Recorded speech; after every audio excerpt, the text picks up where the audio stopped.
What is up, guys? Welcome to Neek, which stands for Nerd/Geek. And yeah, today we're going to be talking about the movies that came out this summer of 2021, and I'll be ranking all the ones I have seen.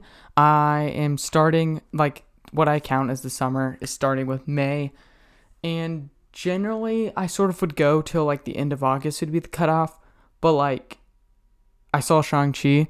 And that was Labor Day weekend, which you can count as the end of summer. And I need to talk about ShangChi. So I'm including that. So I'll say Labor Day weekend is the end of the summer. So I got 12 movies to talk about. But there still are quite a few I missed. I mean, there's some that I sort of skipped on purpose. But there are some I really want to see. The biggest one probably is Pig. That one I almost saw. It was playing in the theaters. By the time I could actually go and see it, it was out of the theaters already, which is very disappointing. But, yeah, I'll see it eventually, and I'll try to watch it before the end of the year. But, yeah, and then after I rank all the movies for this summer, I will talk about my sort of full ranking for all the movies I've seen this year, because there are some movies that I have seen that didn't release this summer, that released in the beginning of the year, but weren't in my video when I was talking about my favorite movies so far at the beginning of May, and you can check out that video right up there. So, yeah, let's get started. All right, so coming in at number 12 is The Tomorrow War, and okay, so for the movie in last place, it was actually not bad. It's not bad. I wouldn't necessarily call it good, but it's pretty okay. It's pretty fine. And I did enjoy it a bit. I enjoyed it enough. So for a last place movie, it's not the worst. The action was good. The visual effects I liked. They have a cool design for the aliens. I thought really worked. There's some cool twists in here. Some things I'm oh, that's where they're going with the story.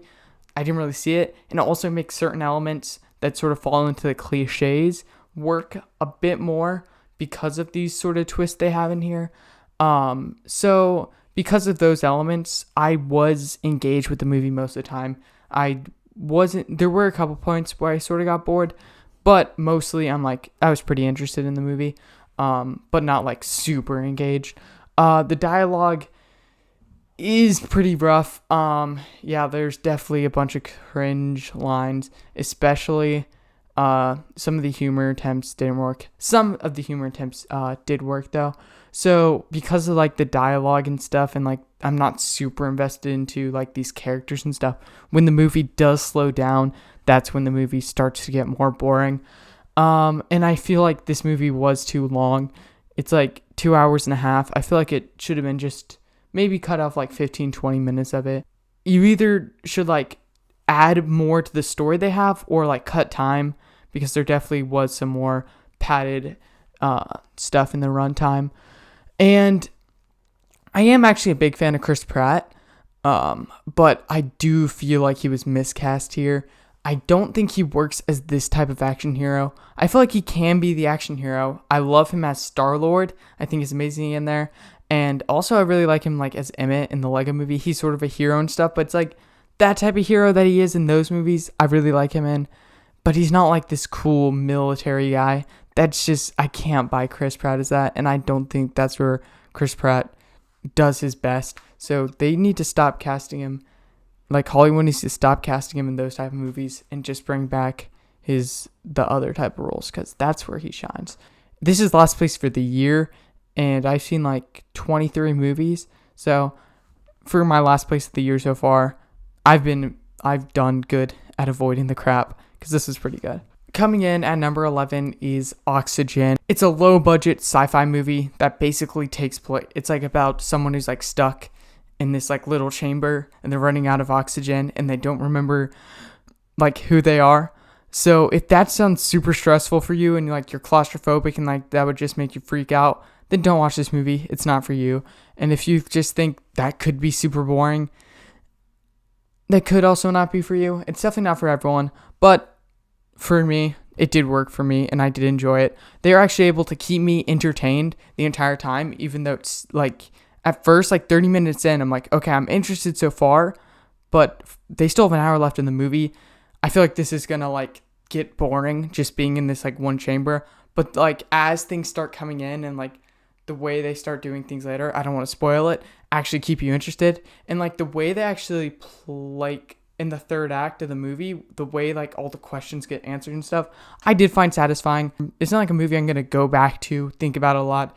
It's not anything too special, but for what it is, I do think it works as like a small sci-fi thriller that, I'd recommend checking out on Netflix. And coming in at number 10 is Cruella. And I do have lots of positives to say about this movie, and I did overall enjoy it and thought it was good, but I do have some things that I didn't really like, so I can't really put it in that next tier. But one thing I do have to say is Emma Stone nails it as Cruella. She is amazing. Love Emma Stone. She's possibly my favorite actress. I don't know. I don't have a list, but I love her. I think she nails it well. Probably not my favorite performance by her, but she's great. I never notice costume designs in film. Like, that's the one aspect of like filmmaking that I know nothing about and don't really like. I just don't think about that. Like cinematography, editing, those things sort of more stick out to me. Costume design, like, it doesn't really stick out to me unless it's amazing. And in this movie, the costume design did stick out to me. Like, I think this could definitely win the Oscar. I think it will probably be nominated for costume design, and I think it's definitely deserved because the costumes in here are really awesome, and that's coming from someone who doesn't normally care about costumes. The cinematography is also pretty great, and I think it works really well with the style. And this movie actually has a really cool style, and I really like how it's directed. And I think the more directing side of things and the style and the cinematography and the costumes and like the performances is more where it worked than like a story, like where the script comes in, I think was weaker because like the story perspective and like some other aspects didn't work quite as well as those other things.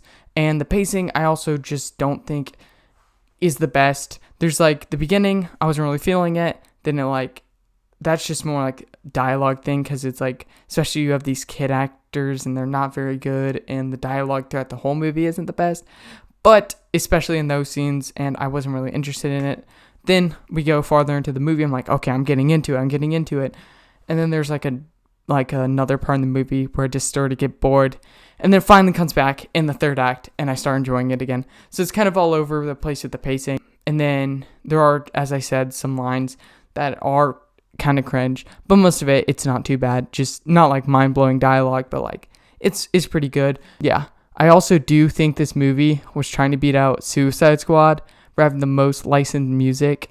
Like, it's crazy how much licensed music they have in this. Like, they keep having needle drop after needle drop after needle drop, and like at some point you're like, okay, we get it, you like these songs, but like, do they really have a purpose in the movie? No, they did not. It's not like they really fit like the scenes or anything, or like have an actual more importance to the movie. They're just sort of music. And I don't know. I definitely wouldn't mind it unless like if there's less, but like just when they have so many all the time, it starts to get distracting. But overall, I did enjoy Cruella. Coming in at number 9 is Black Widow, which is a film I already reviewed on my channel. You can check that out right up there. So I don't really have much to say at all. Coming in at number 8, we have Free Guy. And yeah, this movie was a lot of fun. I did really enjoy it. For something that is kind of more of an action comedy, I didn't really like the action. I didn't think it was that good. And the comedy, I wasn't like the biggest fan of. There were moments that I did think were funny and stuff, and there were some nice jokes. But overall, it's not like, for me, it's not like every joke was landing. Not every joke was like missing completely. It's just sort of like did nothing for me.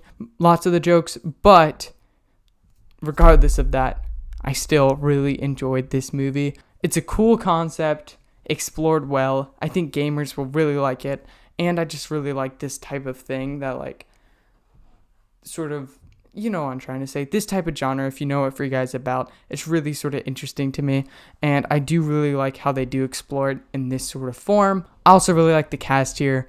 My favorite in the cast would have to be my boy, Joe Keery. I thought he was great in it, but like all the other people I did really like, Jodie Comer, is how you pronounce her name, was also really good. And I'm sort of blanking of the other people, but I do really like the cast overall. I don't really have that much more to say about it. It's like there are some movies that do something similar but do it better. Like the Lego movie is actually very similar to this movie, and I definitely prefer the Lego movie to this movie. And obviously there's going to be some comparisons to like the Truman Show and stuff. The Truman Show is also better in things. So yeah, coming in at number 7 is No Sudden Move. The first thing I got to talk about is the cast, and the cast is pretty stacked. Like you just look through the cast list. There's a lot of great people in here from all sorts of different places, and they all deliver really good performances. My favorite might actually be David Harbour, and he does deliver a bit of a different performance than what I've seen from him, but I really did like it. This movie starts off like really engaging. I was like totally hooked on this movie during the first act and into the second act, but the movie starts to get like super complicated and stuff like once we get into this like third act, and it's like way too hard to follow. And like they like if they found a great way to conclude this movie after it goes in all these crazy directions, then I would have been fine with it. But the movie just sort of ends, leaving you sort of confused. So that is the one thing sort of against this movie, is sort of like the ending, and like how before the ending, how like sort of things are sort of all over the place and seems very convoluted and stuff. Like there's characters that seem like they're big characters and they show up, and then they like have a pretty big role, it seems like, in one part.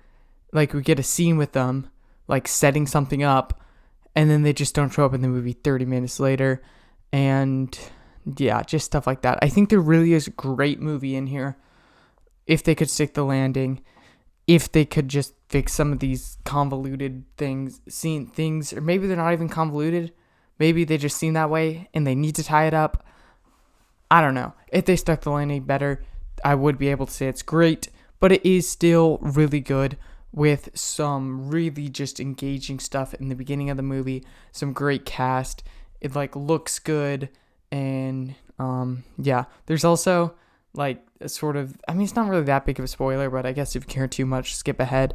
But Matt Damon sort of shows up at the end of the movie, and it's pretty interesting because I feel like there's a bunch of movies that I've seen where like they sort of talk about a character and mention him, but we don't see it. And then like 2/3 into the movie, the character shows up and it's Matt Damon.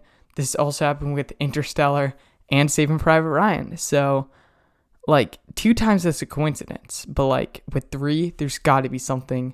There's got to be something more. I don't really know what to think about that, but yeah. Coming in at number 6 is Luca. And yeah, Luca is another movie that I reviewed on the channel. Check it up. Check out the review up there.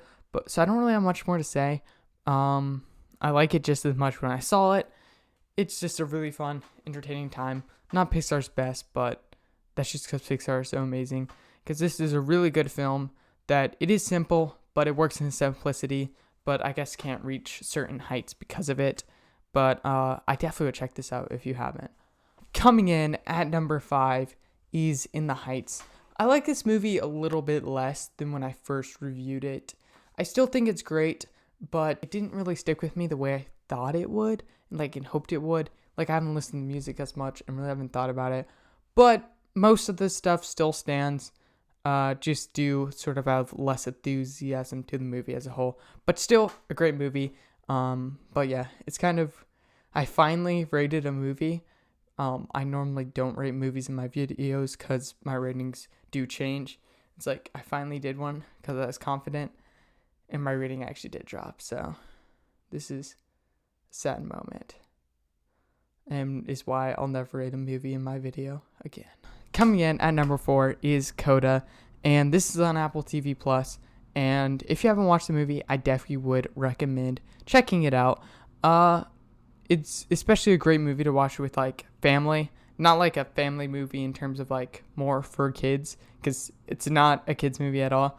You probably don't want to show it to like little kids or anything, but if you have like an older family, like, you know, then, or like with different family members, then I think it's a great movie to watch as a family. But you can just watch it by yourself. It's just a great movie. So yeah, I think the best thing that really works about this movie is the family dynamics. Like, there's a bunch of different levels to them. Like, obviously, our main girl, Ruby, is like a Coda, a child of deaf adults, and then her brother is also deaf. So it's not just the, like, hearing versus the deaf, like Ruby versus the rest of her family. They do have that dynamic, but that's just one of multiple. Ruby and her brother have a very, like, interesting dynamic that they flesh out. Both of the parents have a good dynamic. Ruby has a dynamic with their mom. Ruby has a dynamic with her dad. And the three that do the fishing, which is Ruby, her brother, and her dad, all have a dynamic. So there's a lot of levels to the different dynamics. So it's not just like in the family, like Ruby, the rest of her family. They add all the different sort of levels to make all the family conversations and dynamics feel more real, and just makes the conflict like more interesting than if it's just like a one-layered conflict. We also get to explore different things people go through if you're deaf through the different family members. Like, they all have their different struggles with being deaf. Like, the mom, it's more like a social thing. The brother, it's more like he feels like he's like sort of lesser and like he can't really do things by himself. He has to like depend on others. So like there's different ideas like that you get to explore through different family members, which I think is really cool. Ruby, I do think, is an interesting protagonist. It does a great job showing that even though she's the normal one, she still has a lot of things she has to deal with. We see her trying to balance school, her music stuff, and helping out with the fishing, and her being overworked. Trying to balance all this does cause some interesting conflict, and just the fact that she's doing singing causes some very interesting scenarios, including my favorite scene of the movie where she does perform a concert. I love that scene, and I think if you've seen the movie, you know what I'm talking about. The movie is also quite funny, and is able to use the family being deaf in some very nice comedic ways. Now, I definitely laughed at quite a few parts. The cast here is all really great. We got some great performances from our deaf individuals that really made me appreciate acting in a whole new way. Like, even though they don't talk, I still was very into their performances. Amelia Jones also delivers a good lead performance, and her voice is so great. So it's nice when we get to hear her sing. We also get our crazy music teacher, who is a very fun character with a great performance behind him. I do have some problems with that, and that is mostly like it does fall a bit into some of these cliches of this sort of genre, and there's like some conveniences here that are like, okay, you kind of got to stretch your reality, like stretch your disbelief just a bit for like with like the musical side of things. But honestly, I don't really care because this movie is great. Coming in at number 3 is ShangChi and the Legend of the Ten Rings. And this is my favorite MCU movie of the year so far, obviously. And yeah, I really enjoyed it. I thought it was great. But weirdly enough, I don't have much to say about it. Like, if you've seen on my channel, normally for MCU projects, I can talk quite a bit on them. So I don't know why I don't have much to say about this movie. But like, I still think it's great. So it's sort of a weird thing. Like, oh, it's great. And I watched it. I super enjoyed it. I talked about it like after stuff. But then after, I'm just like, don't have much to say more than that. But what I do have to say is the action is amazing. It's definitely like top tier MCU. I don't know if it's like, if I were to rank all of them by how good their action is, I don't know if it'd be quite number 1. Because there are some ones that are like close, like Winter Soldier, I think has some. I think also Civil War carries into that. There's probably some other ones. But actually, it'd probably be top 3 with those two.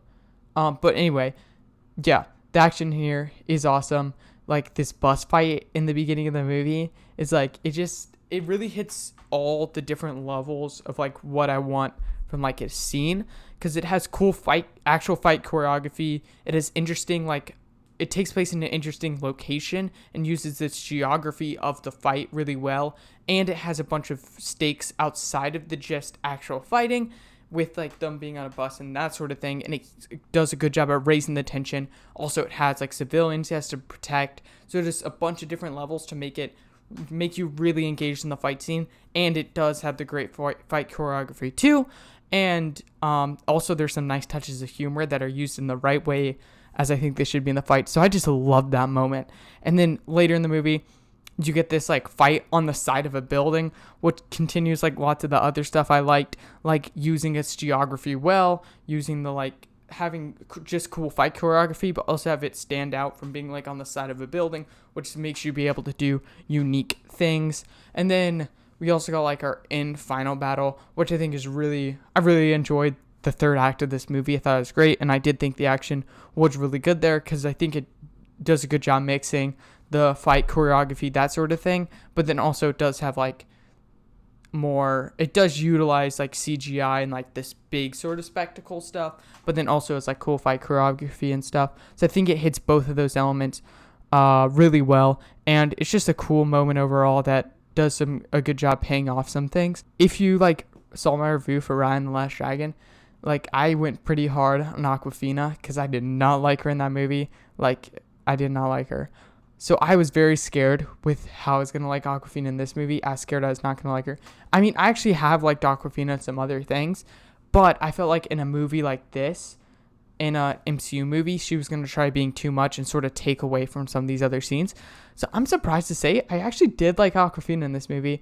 So maybe I should not doubt Awkwafina again. Maybe it's just Raya and the Last Dragon. I don't like her in that movie. Because besides that, I actually generally have liked her and everything, and has specifically really liked her in like stuff like The Farewell. I thought she was great in. So I would officially call myself an Awkwafina fan, just not a fan of that one performance. I do sort of like these characters they introduce. ShangChi, he's not like top tier MCU character yet, but for like his first movie, they do a great job introducing him, and I think he can be a MCU character that I really do like, and I really want to see more of him. And then the big standout for me was actually the villain. I think it's one of the better MCU villains. I think the action and the villain were definitely like the two things that like stood out as like top tier MCU, and then the rest of it was just a really fun ride with that introduced like a new cast and some new characters. Okay, so in number 2 I had the Suicide Squad, but honestly I kind of maybe want to switch it with Quiet Place Part 2, which is my number 1, and make the Suicide Squad number 1. But I don't know, maybe I should keep it the way it is. Yeah, I don't really know what to do. So I'm just going to talk about the Suicide Squad because I've already reviewed A Quiet Place Part 2 on my channel, and I'll just say they're tied for 1 because I can cheat here.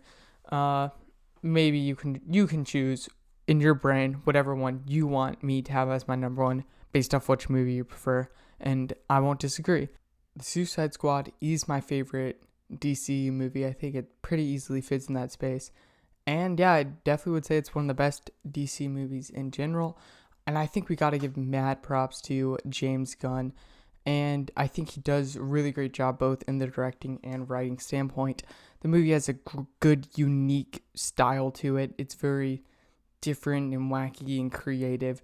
And then also it's got some great visuals. The cinematography here is great, and I also love the color grading. I love how they do that. And then it also has its very unique writing style with the dialogue, and also all the characters are so wacky and weird, but also have great depth and development to them. And James Gunn does a great job balancing all these different characters. So you have a lot of standout characters. Like just seeing different people's list for how they rank the characters, they're all different because I think with the main cast, they're all pretty great. So I've seen all sorts of different rankings for them.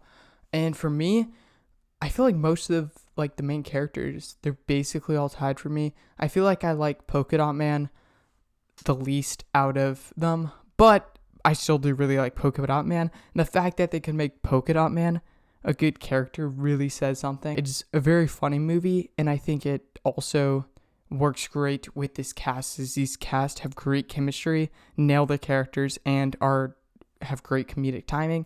Like Margot Robbie, she's the perfect Harley Quinn. She totally nails it here. And like Harley Quinn is one of my favorite characters in the movie, and she definitely plays a big part of why. And then John Cena proved himself to me as a really good actor. I mean, I haven't seen John Cena in much, but like I didn't know he could actually be a great actor. And he nails it as Peacemaker, and he's very hilarious in it too, especially just like how like wrong some of the stuff he says is. And then Idris Elba like also is a great as Bloodsport. I really like Bloodsport, and I think Bloodsport works really well with Ratcatcher 2, and they bring a lot of the heart to the movie, really come from their characters.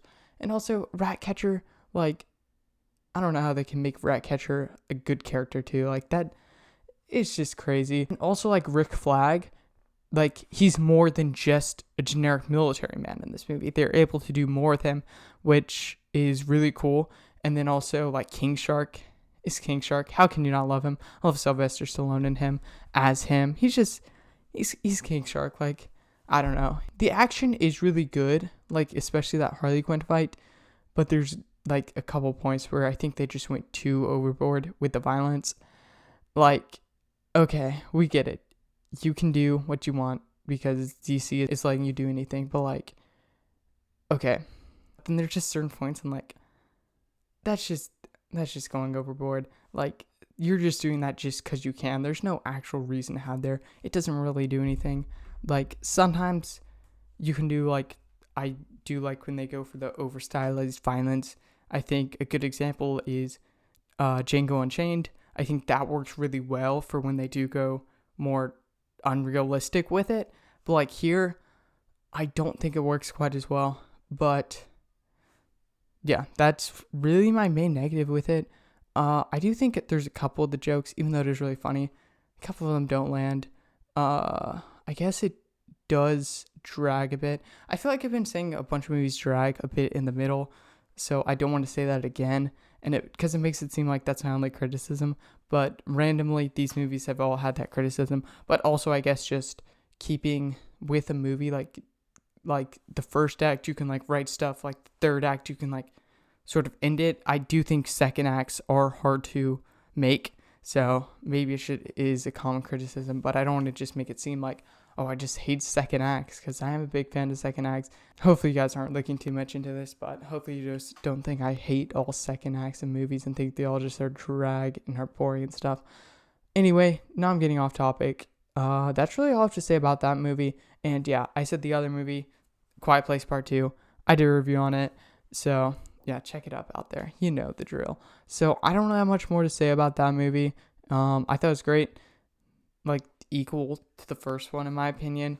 John Krasinski really has proved himself as a director. That is my ranking for all the 2021 summer movies that I have seen.